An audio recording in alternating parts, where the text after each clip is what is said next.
Good morning student. हम बात कर रहे थे लेखिका मृदुला गर्ग के द्वारा लिखा गया अध्याय मेरे संग की औरतें। पिछली कक्षा में हमने देखा कि किस तरह से इनकी दादी की बात भगवान तक पहुंचती थी और इनके घर में एक के बाद एक 5 पुत्रियों का जन्म होता है। तत्पश्चात नामी चोर की कहानी भी यहाँ पर प्रकट की गई कि उसकी दादी ने उस चोर को किस तरह से घर का नौकर बना दिया। तत्पश्चात देखिए 15 अगस्त 1947 को जब देश को आज़ादी मिली, या कहना चाहिए जब आज़ादी पाने का जश्न मनाया गया, तो दुर्योग से मैं बीमार थी। उन दिनों टाइफाइड खासा जानलेवा रोग माना जाता था, इसलिए मेरे तमाम रोने धोने के बावजूद डॉक्टर ने मुझे इंडिया गेट जाकर जश्न में यानी उत्सव में शिरकत करने की इजाज़त नहीं दी, यानी सम्मिलित होने की इजाज़त नहीं दी। क्योंकि डॉक्टर अपने नाना के परम मित्र थे और इसलिए उनसे ज़्यादा नाना थे, मतलब उनको भी नाना के समान ही माना जाता था। इसलिए हमारे पिताजी जो बात बात पर सत्ताधारियों से लड़ते भिड़ते फिरते थे, चुप्पी साध गए। मैं बदस्तूर यानी निरंतर रोती और कलपती रही। क्या कोई बच्चा इकलौती गुड़िया के टूट जाने पर इतना रोया होगा? मेरी उम्र तब 9 बरस की थी। इतनी छोटी भी नहीं थी कि गुड़िया से बहलती और इतनी बड़ी भी नहीं थी कि डॉक्टरी तर्क समझती।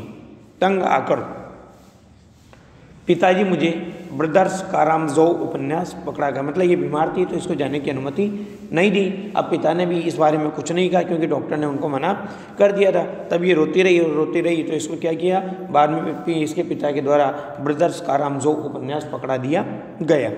किताबें पढ़ने का मुझे मिराक था। मिराक मानसिक रोग जिसे कहा जाता है, एक तरह से विद्या व्यसनी थी। जब कुछ देर बाद मैंने देखा कि पिताजी को छोड़कर घर के बाकी सब प्राणी पलायन कर चुके थे, पलायन अर्थात जा चुके थे, और पिताजी दूसरे कमरे में बैठे अपनी किताब पढ़ रहे थे, तो रोना धोना छोड़कर मैंने भी किताब खोल ली। एक बार शुरू कर लेने पर उसने मुझे इतनी मोहलत नहीं दी कि दोबारा रोना शुरू करूं या कोई और काम पकड़ूं। उस वक्त ब्रदर्स कारामज़ोव उपन्यास मुझे देने में क्या तुक थी, तब मेरी समझ में नहीं आया। किताब कितनी समझ में आई वो अब तक नहीं जानती, क्योंकि उसके बाद इतनी बार पढ़ी कि सारे पाठ आपस में गठमड हो गए, मतलब मिल गए। कितना पहली बार में पल्ले पड़ा, कितना बाद में, कहना मुश्किल है, क्योंकि इसकी उम्र नहीं थी उस समय उसको समझने की।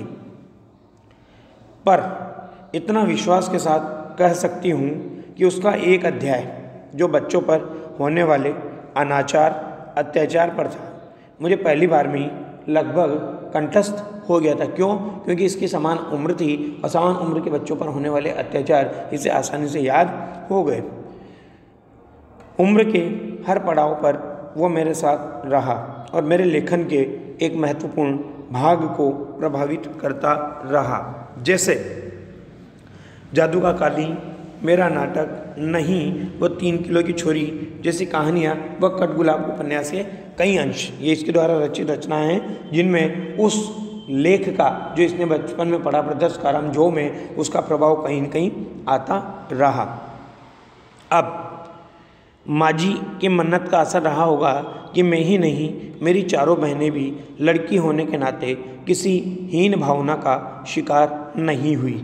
नानी, माँ और परदादी की परंपरा बरकरार रखते हुए लीक पर चलने से भी इनकार किए रही, अर्थात पुरानी परंपराओं पर चलने से ये मना करते रहे, क्योंकि इनकी दादी भी नहीं चली, इनकी परदादी भी नहीं चली, इनकी नानी भी नहीं चली और इनकी माँ भी नहीं चली। पहली लड़की जिसके लिए मन्नत मांगी गई थी वो मैं नहीं थी, मेरी बड़ी बहन मंजुल भगत थी। उसका घर का नाम रानी था और बाहर का मंजुल। वो भी लेखिका का अवतार हुआ, अर्थात वो भी लेखन की ओर अग्रसर हुई, मंजुल भगत, क्योंकि उसने लिखना शादी के बाद शुरू किया और अपना नाम बदलकर पति का ग्रहण करने में कोई हीन भावना आड़े नहीं आई। इसलिए पैदाइशी जैन नाम छोड़ करके क्या बन गई, वो भगत बन गई, मतलब जैन धर्म की थी, परंतु ये भगत वर्ग में शादी करने के कारण इसने पति का नाम ग्रहण कर लिया। दूसरे नंबर पर मैं थी। घर का नाम था उमा, बाहर का था मृदुला। मैंने भी शादी के बाद लिखना शुरू किया, सो बतौर लेखिका नाम चला मृदुला गर्ग। मुझे याद है जब हमने लिखना शुरू किया उससे कुछ पहले नारीवाद का चलन हुआ था। नारीवाद का चलन क्या था कि नारी की स्वतंत्रता की आवाज़ उठाई जा रही थी कि नारी ही अपना नाम क्यों परिवर्तित करे। ये सारी बातें उस समय उठ रही थी। नारी परिवार में बंधनों में बंध करके क्यों रहे, नारी को स्वतंत्रता क्यों नहीं है, तमाम बातें नारीवाद के बारे में कही जाती है। शादी के बाद नाम न बदलने का रिवाज उसी ने चलाया था। मन्नू भंडारी का हवाला देकर हमसे पूछा भी जाता था कि आप लोग इतनी पोंगापंथी घरगुस्सू क्यों हो। पोंगापंथी यानी परंपरावादी और घरगुस्सू यानी घर में घुसी रहने वाली। नाम क्यों बदला, तो हमारे पास इसका कोई ढंग का जवाब नहीं होता था और अब भी नहीं है। पर नाम बदलने से अपने व्यक्तित्व का कोई नुकसान होते मैंने नहीं देखा। पूछने को तो पिताजी से लोग ये भी पूछते थे कि 5 बेटियों से आपका मन नहीं भरा, जो हर बेटी के 2-2 नाम रख छोड़े हैं। मुझसे छोटी बहन का घर का नाम है गौरी और बाहर का नाम चित्रा। वो नहीं लिखती। उसका कहना है कि वह इसलिए नहीं लिखती क्योंकि घर में कोई पढ़ने वाला भी तो चाहिए। खैर, उसके बाद जब 4-5वीं बेटियां पैदा हुई तो पिताजी ने इतनी बात जमाने की सुनी कि उनका एक एक नाम ही रखा। वो नाम क्या था? रेणु और अचला। 5 बहनों के बाद एक भाई हुआ राजीव। मजे की बात यह है कि बीच की 2 बहनें ही लेखन से बची रही, अचला और राजीव। फिर उसमें जा फंसे, अर्थात अब आप देख लो 3 बहनें लेखन की ओर अग्रसर हो गई, एक भाई लेखन की ओर अग्रसर हो गया। मजे की बात यह है कि बीच के 2 बहनें ही लेखन से बची रही, अचला और राजीव। फिर उसमें जा कर के फंस गए। अभी अचला के बारे में बता रही है कि अचला मुझसे 8 साल छोटी है और वक्त के बदलाव की लाज रखते हुए अंग्रेजी में लिखती है, पर राजीव फिर से हिंदी के हवाले हो गया। मतलब अचला इंग्लिश की राइटर है और राजीव हिंदी का राइटर है। हम 4 लिखते हैं और तमाम खानदान हमें पढ़ता है। मेरी ससुराल में मुझे कोई नहीं पढ़ता। इस तथ्य को हजम करने में मुझे काफ़ी वक्त लगा। फिर उसके फ़ायदे भी नज़र आने लगे। क्या फ़ायदे क्या थे कि कम से कम घर के भीतर तो मुझे हिंदी आलोचना बुद्धि से 2-4 नहीं होना पड़ता। आलोचना बुद्धि का अभिप्राय है कि अब घर में अगर ये लिखती तो इसकी घर में इसकी रचनाओं पर भी क्या होता? आक्षेप होते, आलोचना की जाती, क्रिटिसाइज किया जाता, कमियां निकाली जाती। इसलिए इसे बाद में समझ में आया कि घर में नहीं पढ़ रहे हैं तो ये कोई बुरी बात नहीं है। खैर, मैं अपनी नहीं उन अदेवियों की बात कहना चाहती हूँ जो परदादी की मन्नत के नतीजतन धरती पर आई और लेखक नहीं बनी। अर्थात वो 2 बहनें जो लेखन के हवाले नहीं हुई, जो बनी उन्हें सांस लेने की जरूरत कुछ ज़्यादा हो, समझ में आता है। मतलब उन्हें अवकाश चाहिए, क्योंकि अवकाश मिलेगा तो सोचेगी और सोच करके लिखेगी।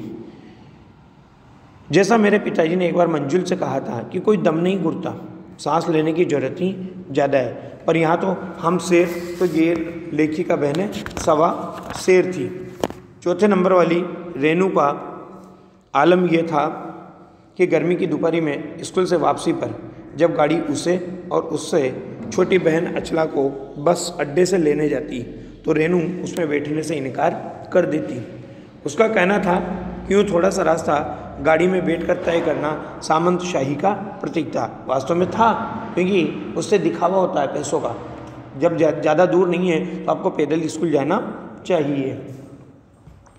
तो ये सामंतशाही का प्रतीक मानती थी वो, जो शायद था, पर साथ ही पिता के अतिरिक्त लाड़ का भी नतीजा था।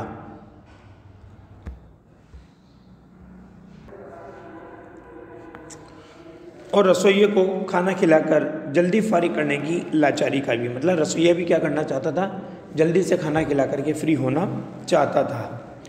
करने की लाचारी का भी। माँ तो सब चीज़ों से उदासीन रहती थी, पर पिता काफ़ी कुड़ते और भूनते जब देखते कि अचला गाड़ी में बैठी चली आ रही है और रेणु पीछे पीछे पसीने में तरबतर खरामा खरामा यानी धीरे धीरे। बचपन में एक बार चुनौती दिए जाने पर किसी ने उसको चुनौती दे दी, तो उसने चुनौती दिए जाने पर उसने जनरल थिमैया को पत्र लिखकर उनका चित्र मंगवा लिया था, जो एक मोटरसाइकिल सवार जवान आकर उसके हाथ में दे करके गया था। पड़ोस में उसका रुतबा इस बात से काफ़ी बढ़ गया था।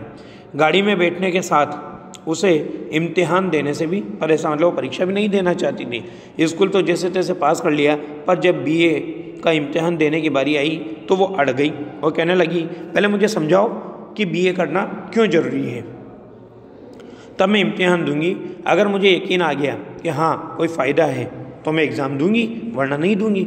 हमने तरह तरह के तर्क दिए। माँ ने कहा पिताजी से पूछो।